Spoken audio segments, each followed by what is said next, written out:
तो आज नया लेक्चर है हमारा लाइट चैप्टर हम लोग देखेंगे आज। तो लाइट के बारे में बहुत सारी चीज़ें हैं। ये तो एक्चुअली बहुत ही कॉन्सेप्चुअल है, बहुत मज़ा आएगा लाइट पढ़ने में। लाइट तो इतना आसान है, लेकिन 12th क्लास का लाइट तो एकदम बिल्कुल पिताजी है, मतलब बहुत ही टफ है।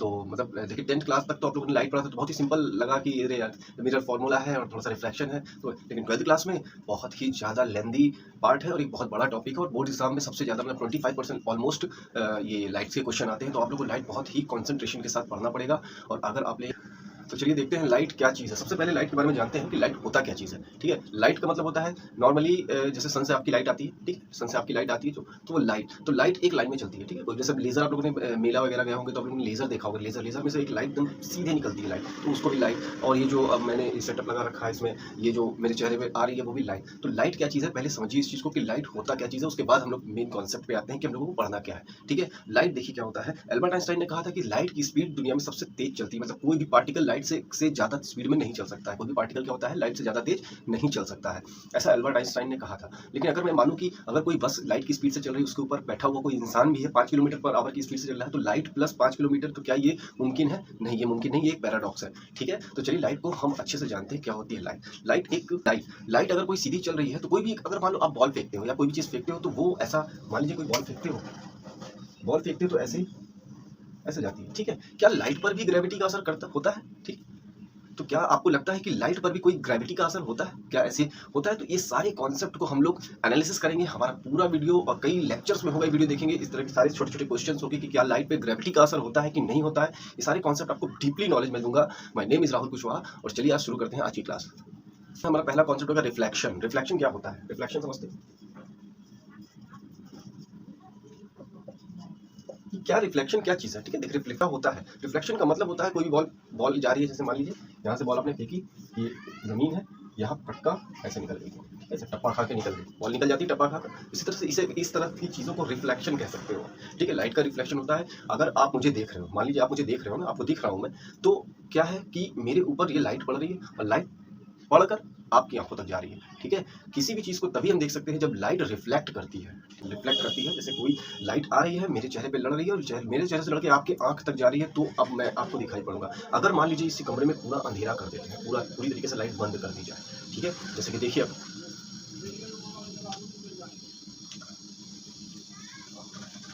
मैं आपको दिख रहा था नहीं, हो सकता है हल्का फुल्का इधर उधर से लाइट आ रही, थोड़ा बहुत दिख रहा होगा क्योंकि विंडोज वगैरह से थोड़ी सी लाइट आ रही। जब तक लाइट नहीं पड़ेगी मुझ पे, आप मुझे नहीं देख सकते हो।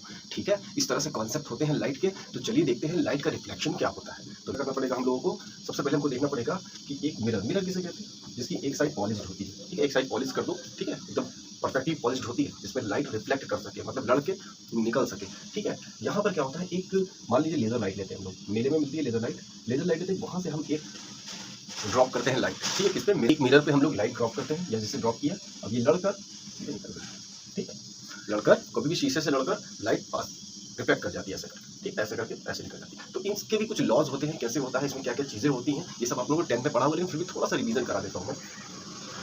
इसमें एक नॉर्मल लाइन होती है, देखिए नॉर्मल लाइन वो लाइन होती है जो मिरर के परपेंडिकुलर होती है। ठीक है, नॉर्मल लाइन उसे कहते हैं जो कि मिरर के परपेंडिकुलर होती है। ठीक है, और ये इंसिडेंट, अब जो आ रही है लाइट उसे कहते हैं इंसिडेंट लाइट। ठीक है, कौन सी है लाइट? Incident ray. अब देखिए रे किसे कहते हैं? रे वो होती है जिसमें एक बिगिनिंग पॉइंट होता है पर एंडिंग पॉइंट नहीं होता है। यानी कोई लेजर अगर मारते हो तो लेजर का बिगिनिंग पॉइंट तो है, पर एंड कहाँ तक जाएगा वो पता नहीं होता, तो उसे रे कहते हैं। ठीक है, ये हो जाएगा इंसिडेंट रे।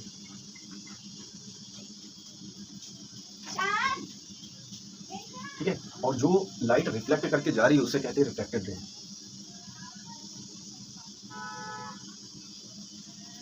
ठीक है, क्लियर? छोटी छोटी चीज़ें देख लीजिए आप। देखिए, जो एंगल आपका नॉर्मल से बन रहा होता है इंसिडेंट रे का, उसे आई कहते हैं, इंसिडेंट एंगल कहते हैं। ये 10th में पढ़ा है आप लोग, जल्दी बता देता हूँ। और जो रिफ्लेक्ट करके जाती है उसे कहते हैं आर, यानी कि रिफ्लेक्टेड रे। छोटी छोटी चीज़ें हैं, आपको जानना चाहिए। ठीक है, इसके 2 लॉज आपको पता है, आपके 2 लॉज आप लोगों ने देखे थे वहाँ पर। कौन कौन से थे? फर्स्ट लॉ था कि ये सारे के सारे प्लेन में लाई करते हैं, ये लाई इन सेम प्लेन।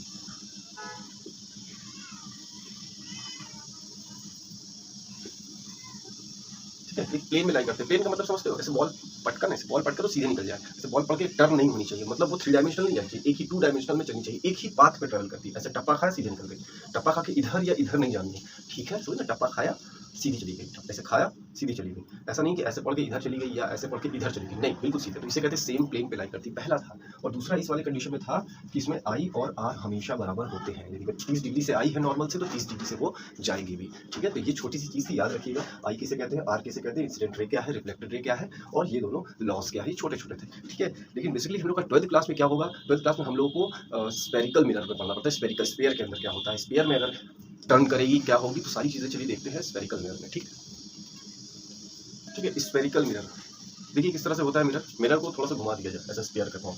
चलिए मैं बनाता हूँ एक स्फीयर समझते हो ना।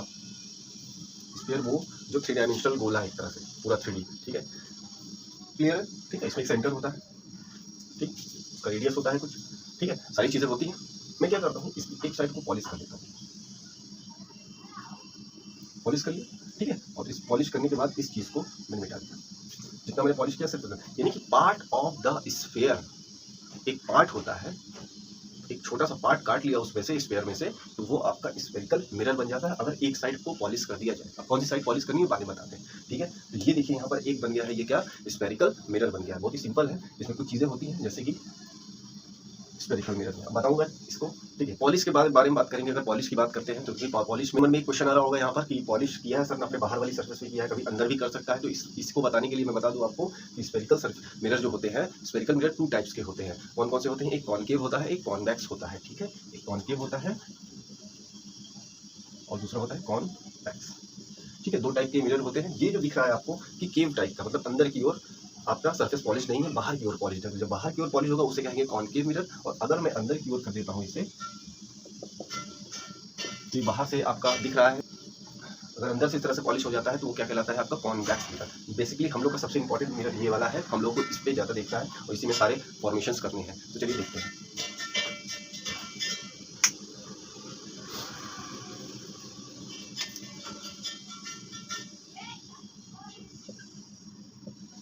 देखिए कॉनकेव मिरर देखते हैं। कॉनकेव मिरर किस तरह से बना लेते हैं हम लोग, एक तो ऐसा करके बाहर वाली सरफेस में पॉलिश कर ली, इसके बिल्कुल सेंटर से एक लाइन खींचनी, बिल्कुल सेंटर से खींचनी है, ठीक है। या सेंटर से खींचने के बाद ये देखिए एक स्फीयर था पहले, ये एक्चुअल में एक स्फीयर था, स्फीयर का पार्ट है ये, ठीक है। अब मैं क्या करता हूँ, ये वाली लाइन को कहते हैं, जो इसको सेंटर से आती है इसे कहते हैं प्रिंसिपल लाइन। क्या कहते हैं, प्रिंसिपल एक्सिस कह सकते हो, क्या कह सकते हो, प्रिंसिपल,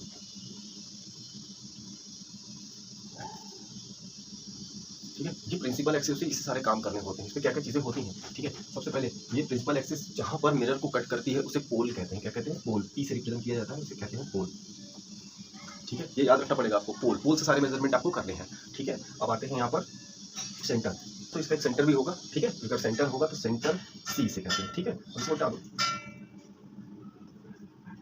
इसे सी सेंटर कहते हैं, इसे कहते हैं सेंटर ऑफ कर्वेचर, ठीक है। इसे सेंटर ऑफ कर्वेचर कहते हैं। अब सेंटर ऑफ कर्वेचर से यहाँ तक के डिस्टेंस को रेडियस ऑफ कर्वेचर कहते हैं। रेडियस होता है ना बीच में, तो उसे रेडियस भी लिख देता हूँ मैं, ठीक है। और पोल और सेंटर के बीच की आधी डिस्टेंस को फोकस कहते हैं। क्या कहते हैं, फोकस, याद रखिएगा, फोकस। वहीं पर सारी रेस फोकस होती हैं, ठीक है। फोकस हमारी आंखों में भी फोकस होता है, भी बताऊंगा जब मैं आंखों के बारे में पढ़ाऊंगा कि आंख के लेंस किस तरह से काम करते हैं, ठीक है। तो देखिए इसकी आधी लेंथ, यहाँ से यहाँ तक की आधी डिस्टेंस को फोकस कहते हैं। आप सिर्फ याद कर लो इस चीज़ को, जब अभी इसमें पूरी तरह से अंदर करेंगे ना तो आपको सब समझ में आ जाएगा, ठीक है। तो अब यहाँ से डिस्टेंस, मान लीजिए कोई ऑब्जेक्ट कर लो, कोई इंसान खड़ा है यहाँ पर, ठीक है। यहाँ पर कोई इंसान खड़ा कर दिया जाए, ठीक है। तो वो इंसान की का डिस्टेंस होता है, सारी डिस्टेंसेस में लिख देता हूँ, पोल से डिस्टेंस लेना है, उसे यू कहते हैं, ठीक है। और अगर वो इंसान का जो वो बन रहा, मान लीजिए वो इंसान की इमेज बन रही है कहीं पर, तो इमेज की पोल से डिस्टेंस होगी, उसे वी कहते हैं। क्या कहते हैं, वी कहते हैं, ठीक है। फोकस से, पोल से फोकस की डिस्टेंस को फोकल लेंथ कहते हैं, ठीक है। और फाइनली सेंटर ऑफ कर्वेचर से पोल की डिस्टेंस को रेडियस ऑफ कर्वेचर आर कहते हैं। तो आपको ये याद रखना पड़ेगा, ठीक है। ये छोटा सा कॉन्सेप्ट था, आराम से आप कर लोगे, क्लियर है।